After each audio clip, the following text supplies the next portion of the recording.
Et donc, on va observer ce qui se passe dans le corps, on va l'observer avec vraiment un focus, avec beaucoup d'attention, et j'ai envie de dire en laissant faire ce qui se fait, hein, c'est-à-dire que quand on observe cette émotion qui se manifeste, on ne va pas essayer de respirer un grand coup pour en sortir ou de bouger pour en sortir, non, on va laisser effectivement le temps au temps. On va vraiment se positionner. Je reste ici, en présence avec moi-même, en présence avec ce qui se passe dans mon corps, et j'observe. J'observe juste ce qui se passe dans mon corps. Voilà. Et je prends le temps d'observer. Et là, on peut se poser la question, tiens, justement, qu'est-ce que c'est en train de venir me dire? Si je parle du stress, justement, c'est en train de venir me dire que j'avais une interprétation erronée de la situation.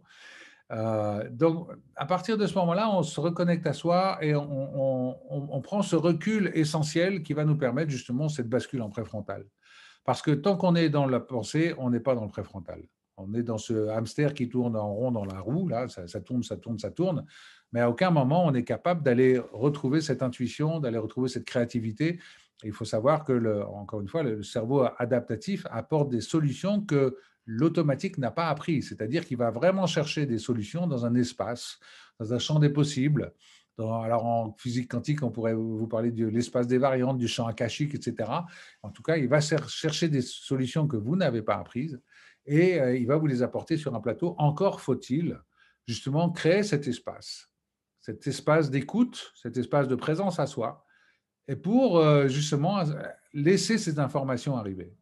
Et en plus de ça, quand le cerveau automatique est au repos, parce il est juste en train d'observer ce qui se passe, eh bien, vous avez cette information qui arrive et là, il va vraiment faire le travail qu'il est censé faire, c'est-à-dire être capable de décoder cette information pour la transposer dans votre réalité, pour la rendre plus concrète dans votre réalité.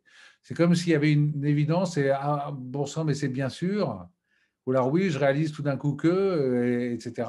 Et puis il y a cette émotion qui est là, qui vit en moi et peut-être qui va se dissoudre au fur et à mesure. Ok, ça d'ailleurs, ça fait partie des protocoles neurosensoriels que vous pouvez retrouver dans le livre. Et donc, cette émotion, j'ai pris le temps de l'écouter. J'ai pris le temps de la laisser s'exprimer. Il faut savoir d'ailleurs qu'une émotion, c'est souvent lié à un trauma qui a pu arriver dans l'enfance. Et alors, un trauma, quand l'enfant pleure ou qu'il est en colère et tout, ben, il évacue l'émotion de ce moment. Alors que s'il n'a pas pu l'évacuer, ben, le trauma devient traumatisme. C'est comme si ça se cristallisait dans les cellules. Et à ce moment-là, eh bien, ça devient un traumatisme. Et donc, à chaque fois que vous allez vivre une situation en lien avec la situation du trauma, eh bien, l'émotion va revenir.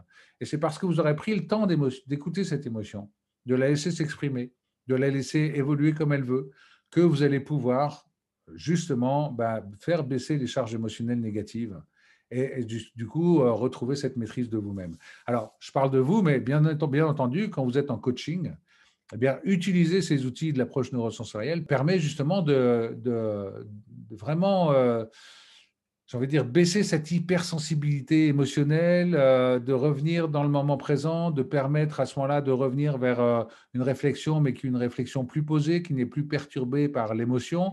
Enfin, il y a plein d'avantages et on va s'apercevoir que ces moments émotionnels, au lieu d'être des moments qu'on va craindre parce qu'on a peur de peut-être pas pouvoir les utiliser, enfin les gérer comme on devrait, eh bien, ces moments émotionnels sont au contraire une énorme richesse qui va nous permettre de faire évoluer le coaché et puis de le libérer vraiment de toutes ces charges émotionnelles négatives. Donc, au contraire, vraiment en faire un levier de progression essentiel.